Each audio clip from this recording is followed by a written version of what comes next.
최근 국내와 해외에서 저출산 문제를 해결하기 위한 현금성 출산 장려 정책이 속속 실시되고 있습니다. 그로 인해 국내 육아 관련 종목들이 주목받고 있는데요. 지난해 약 60년 만에 인구 감소를 겪은 중국에서 다자녀 출산 양육 관련 보조금 지원책이 등장하고 있다는 것도 주가에 긍정적인 영향을 미치고 있습니다. 엔젤주, 단순한 테마성 움직임일까요? 관련 이야기 나눠보겠습니다.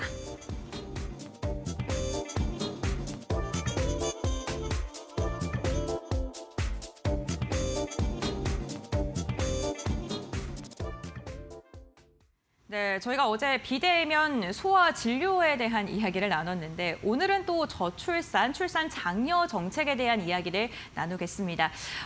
제 주식와이프님 요즘에 사실 잊을만 하면 저출산 관련 이야기가 나오는데 사실 하루 이틀 올랐다가 단순 테마성에 그치는 경우가 많잖아요. 이번에도 역시나 마찬가지로 보시나요? 일단 테마성 이슈긴 한데 사실 네. 사회적으로 굉장히 좀 지금 큰 문제로 부상하고 있는 사회적 문제이기 때문에 네. 사실 저는 이 점은 우리가 좀 국민성을 갖고서 좀 더 진지하게 바라봐야 되지 않나라는 그런 생각을 합니다. 주쌤이 이제 필명은 주식 와이프지만 아직까지는 그 결혼 정년기에 지금 해당하는 여성이거든요. 네. 그래서 사실 이 부분에 대해서 정말 지인들과 수많은 이야기들을 나누기도 하고요. 제가 본가에 가면은 그렇게 이제 부모님이랑 싸워요. 빨리 시집 좀 가라고. 근데 저는 정말 애국을 하고 싶은데 이게 진짜 이제 자의에 의한 이제 독신인지 타의에 의한 강제 비혼인지 저도 이제 알 수가 없을 지경이거든요. 근데 요즘에 이런 사회적인 문제가 굉장히 좀 대두가 되고 있어서 사실 아이 하나 이제 낳아서 키우는 게 이제 보통 예산 일이 아니잖아요. 혹시 이영재 전문가님 혹시 유부이신가요? 물론 뭐 외모로는 벌써 뭐 아들이 네. 한 중학교 돼 보이지만은 아직도 유부가 아닙니다. 네. 의외의 답변이어서 깜짝 놀랐는데 말문을 잊지 못하고 계시는 그렇죠. 것 같은데요. 네. 유부라고 질문하려고 준비해 놓은 것 같은데 멘트가 이어지지 않고 있습니다. 네, 요새 그 아이들 키우는데 네. 굉장히 돈이 많이 든다고 하더라고요. 네. 주쌤도 그 저출산 관련된 시사 프로그램을 봤는데 아니 그 나라에서 정부에서도 지금 이렇게 현금성 지원을 계속 해주고 있거든요. 초등학생 전까지 한 2천만 원 정도 지원을 해준다고 하는데 턱도 없다고 합니다. 그리고 주변에 이제 초등학생 정도 이제 자녀 자란 이제 지인들 이야기를 들어보면요. 아이들 이제 2명 교육비로 나가는 돈만 하더라도 막 수백만 원씩 나간다고 해서 예전에는 대학교 입학해야지 그때부터 이제 목돈이 나간다라고 생각이 드는데 요새는 초등학생 입학하자마자 그렇게 교육비도 많이 나가기 때문에 일단은 결혼 안 한 이제 미혼의 입장에서는 굉장히 좀 큰 부담으로 다가올 수밖에 없는 그런 부분들도 있을 것 같고요. 또 우리가 2020년 코로나 겪으면서 부동산 집값 막 폭등하는 거 목격하고 그러지 않았습니까? 이제는 이제 월급으로 집도 살기 힘드니까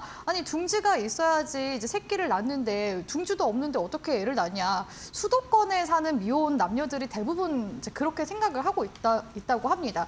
그래서 지금 우리나라 같은 경우에는 2013년부터 OECD 국가 가운데 합계 출산율을 지금 현재 꼴찌를 기록해 나가고 있다고 하고요. 사실 이런 저출산 문제가 우리나라 문제뿐만이 아닌 게 지금 중국 쪽도 처음으로 그것도 1961년 대기근이 강타한 그 이후로 처음으로 출산율이 지금 떨어졌다고 합니다. 그래서 중국 쪽에서도 지금 계속해서 출산 장려를 하기 위해서 다자녀를 둔 이제 가구에 현금성 지원을 하고 있는데 저는 사실 이런 게 이제 정책적으로 현금을 준다고 해서 이 아이를 낳는 게 지금 잘 돌아가고 있는 것인가 그런 이제 의문이 듭니다. 사실 사회적인 그런 문제점들이 너무나 많기 때문에 돈을 준다고 해도 요즘에는 젊은 사람들이 애 안 낳겠다고 하거든요. 그래서 제가 봤을 때는 과거에는 우리 저보다 더 윗세대, 이제 우리 부모님 세대 같은 경우에는 당연히 그냥 성인이 돼서 남자를 만나거나 여자를 만나서 가정을 이루고 아이를 낳고 이런 게 약간 순서대로였다면은 지금은 우리가 받아들일 수 있는 정보도 굉장히 많거든요. 그러다 보니까 선택의 폭이 지금 너무나 많아진 상황이기 때문에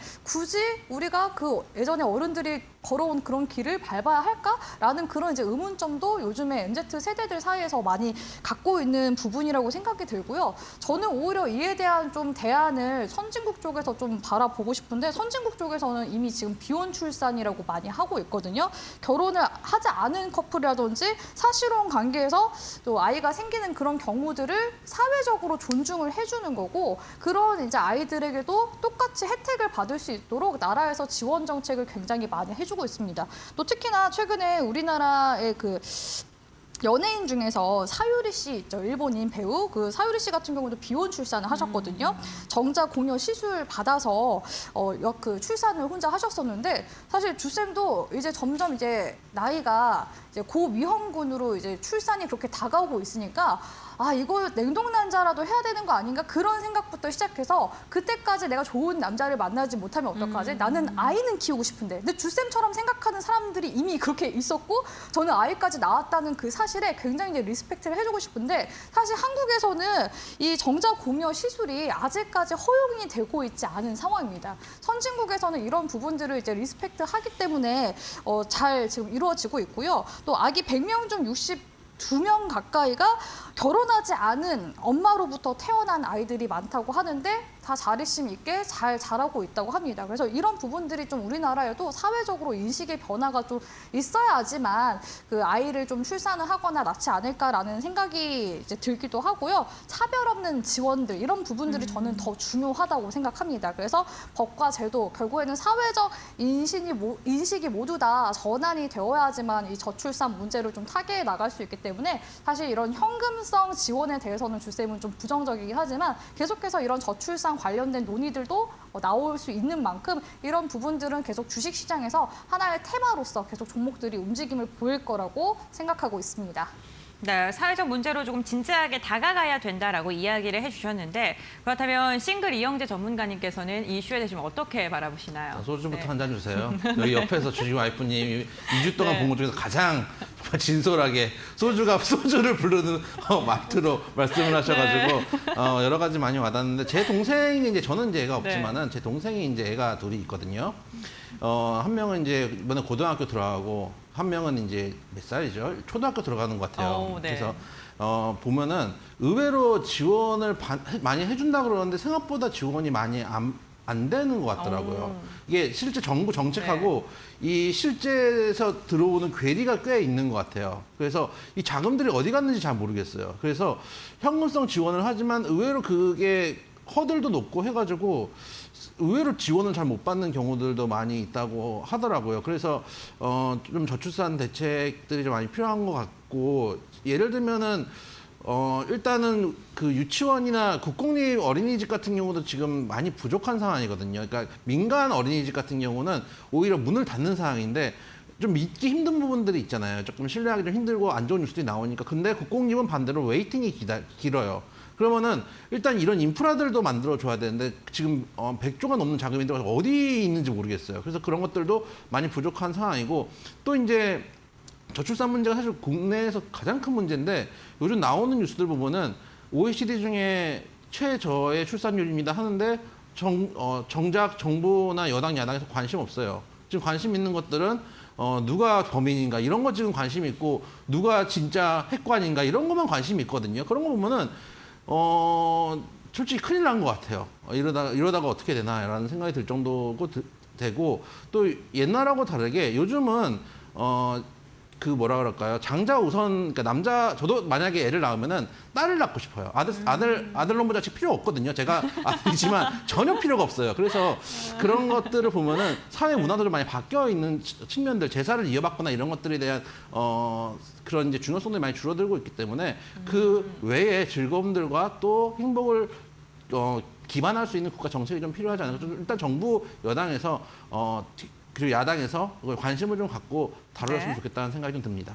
네, 이렇게 저희가 진심을 다해서 방송을 하다 보니까 시간이 어느덧 25분을 지나가고 있는데 저희 그럼 관련 종목들도 어떤 게 있을지 주식 와이프님께서 좀 짚어주시겠어요? 네, 어차피 네. 단기 테마성 종목이기 때문에 이거는 빠르게 제가 브리핑을 도와드릴 수 있을 것 같습니다. 네. 일단은 아가방 컴퍼니 먼저 봐드리고 싶은데요.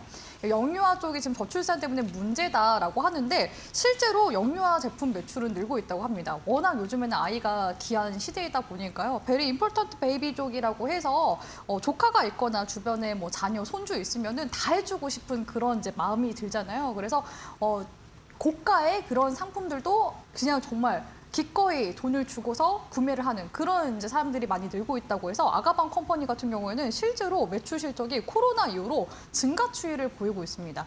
자, 그리고 이제 그런 관점에서 주가 흐름도 같이 함께 보도록 할 텐데요. 사실 저출산 관련 종목들 같은 경우에는 매출 실적과는 사실 관계없이 이런 관련 출산 정책 이슈가 나올 때마다 부각이 되는 그런 종목군들이기도 하고요. 또 특히나 대선 다가오거나 지방 그런 선거 다가오고 이럴 때 정책적으로 이런 공약들 많이 걸지 않습니까? 그럴 때마다 이런 종목들이 이제 움직임이 나온다라고 보시는 게 좋습니다. 그래서 2021년 대비해서 주가가 지금 낙폭을 현재 그리고 있는데요. 지금 보시면은 저점은 계속 올려주고 있는 중이거든요. 그러니까 이런 이제 출산 테마들이 결국에는 또 정책 이슈 나올 때마다 움직임이 나온다는 거고 지금 또 다시 바닥 그려주면서 또 올라오고 있는 시점이기 때문에 충분히 지금 계속 상방으로는 매물대가 많이 열려 있는 모습 보일 수가 있거든요. 그래서 이 저출산 관련 이슈들은 하나의 테마로서 계속 움직임이 나오는 그런 종목군들이기 때문에 좀 짧게 계속 치고 나오는 쪽으로 진행을 하셨으면 좋겠고 이 종목군들 가지고 계신 분들은 계속해서 매도를 걸어 두시면서 그렇게 이제 매도 타이밍을 보시는 게 좋을 것 같다라고 생각합니다. 두 번째 종목 같은 경우에는 이제 중국의 저출산 이슈와 또 관련이 되어 있는 종목인데요. 제로투세븐이라는 종목입니다. 이 제로투세븐 같은 경우에는 그 중국의 바링허우, 주링허우 세대 사이에서 한국의 이런 영유아 제품들이 워낙 품질이 좋다 보니까 인기를 끌고 있다고 하는데 이 제로투세븐 쪽에서는 영유아 화장품 브랜드 궁중 비책이라는 걸 내는데 매출 성장률이 굉장히 좋다고 합니다. 그래서 중국 쪽에서 이런 영유아 상품들 인기 끌고 있는 종목이라서 중국에서도 이렇게 저출산 정책 계속 내놓고 있기 때문에 이런 관련 이슈 들어올 때마다 움직임을 잘 보이는 종목이라고 보시면 되겠습니다. 오늘 같은 경우에는 저출산 이슈 나오면서 갭상 에서 출발하는 모습 나왔었는데요. 일단은 오늘 갭은 다 메워준 모습이거든요. 그래서 또 다시 이후에 횡보세 그리다가 다시 한 번 더 또 상승세 나올 가능성 높다고 보고 있기 때문에 오늘 구간에서는 지금 단기 매물 9,500원대 부근에서 소화해줬거든요. 근데 역시나 제로투세븐도 상방으로 11,000원대까지 열려있는 매물대 흐름 보실 수가 있습니다. 그래서 계속해서 제로투세븐도 관심 괜찮다고 저는 보고 있고요. 또 마지막 종목 같은 경우에는 콘텐츠, 영유아 콘텐츠 관련 종목이기도 하고 교육 관련주이기도 한 캐리소프트 종목을 봐드리고 싶은데 캐리소프트 과거에 상승률 굉장히 어마어마하게 많이 나왔었던 종목입니다. 사실 이 캐리소프트 같은 경우에는 영유아 그런 이제 콘텐츠도 만들기도 하지만 메타버스 사업에도 현재 지금 진출을 하고 있는 상황이거든요. 그래서 파크라고 해서 이 메타버스 게임 내에서 아이들이 레이싱, 교육, 사업, 건설 이런 거 등등을 다양하게 경험할 수 있는 그런 공간들을 지금 계속 구축 중에 있다고 합니다. 제가 봤을 때는 약간 로블록스 이런 느낌 나는 그런 게임인 것 같은데 아무튼 메타버스 이슈도 있기 때문에 최근에 이제 영유아 관련 종목들 사이에서 움직임 나올 때 상승세 나오는 모습 보실 수가 있고요. 역시나 메타버스 관점으로도 이 종목을 보셔야 된다라고 생각합니다. 하지만 다만 이 기업의 실적적인 부분에서 봤을 때는 좀 자본 잠식이 우려가 되는 부분이거든요. 매출 실적이 어느 정도 탄탄한 상태에서 사업을 벌려 나가야 되는데 사업은 굉장히 지금 문어발로 많이 벌여놓은 상태에서 아직까지 실적이 제대로 반영이 되고 있지 않은 그런 모습입니다. 그래서 사실 지금 3월달 장이 지금 다가오고 있는 상황에서 이런 종목들 잘못 이제 공략을 하시면 관리 종목으로 이제 넘어가게 되거나 감사 보고서 이제 한정 판정 받게 되면 갑자기 거래 정지 될 수 있거든요. 그래서 캐리소프트 같은 경우에는 제가 좀 이제 보수적인 관점으로 혹시 지금 매매하고 계신 분들 있다 하시면은 단기적으로 좀 리스크 관리가 필요한 시점이 지금이 될 수 있겠다라고 조언드리도록 하겠습니다.